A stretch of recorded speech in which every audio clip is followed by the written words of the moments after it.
హైదరాబాద్లో ఒక కల్చర్ ఉండేది. ఆ కల్చర్ అంటే లేట్గా నిద్ర లేయడం, రాత్రి లేట్గా పడుకోవడం.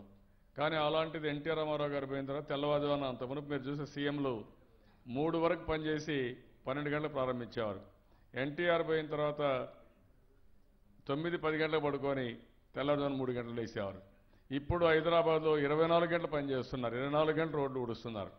This is where I'm saying మనం క్రియేట్ చేసి దాన్ని బట్టి కల్చర్ వస్తుంది, వర్క్ ఎథిక్స్ వస్తాయి. కాబట్టి పెద్ద బాధ లేదు. ఇప్పటికి కూడా కొంతమంది ఆంధ్ర ప్రాంతీయులు వారి ముఖ్యమంత్రి గారితో సహా ఇంకా తెలంగాణ మీద ఏదో రకరకాల పిచ్చి వ్యాఖ్యానాలు చేస్తూ ఉన్నారు. దాన్ని ఖండించే అక్కర తెలంగాణ యొక్క విజ్ఞులు మేధావుల మీద ఉందని చెప్పి నేను భావిస్తాను. హైదరాబాద్ వాళ్ళకు ఉదయం నిద్రలేవటం తెలియదు. ఎన్టీ రామారావు వచ్చిన తర్వాతే ఉదయం నిద్రలేవటం చెప్పిండు వీళ్ళకు. మీరు శారీరక కష్టం చేయడం కాదు, మనసుతో కష్టం చేయడం మీకు బుద్ధి లేదు అని చెప్పిన పద్ధతిలో ఆంధ్రప్రదేశ్ ముఖ్యమంత్రి గారు మన రాజమండ్రిలో కామెంట్ చేశారు. దీన్ని ఏమనుకోవాలా, ఏ రకమైన సంస్కారం అనుకోవాలా? వారి విజ్ఞతకే వదిలిద్దామని అనుకున్నాం. కేసీఆర్ను ఒక మాట అంటే నేను పడగలను, కానీ తెలంగాణ సమాజాన్ని అంటే మాత్రం పడే ప్రశ్న ఉత్పన్నమే కాదు.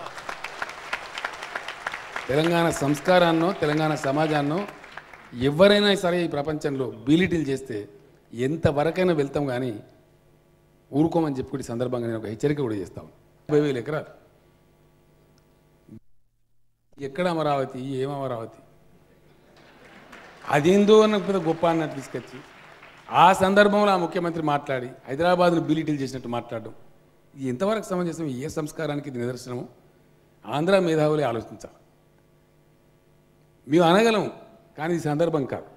చెప్పగలం, ఎన్నైనా చెప్పగలం, కానీ లేని అనవసరమైనటువంటి అవసరం లేనటువంటి అసందర్భమైనటువంటి వ్యాఖ్యానాలు చేసి 2 రాష్ట్రాలుగా ఉన్నాం, సంతోషంగా బతకవచ్చు, చాలా సందర్భాల్లో చెప్పినాం.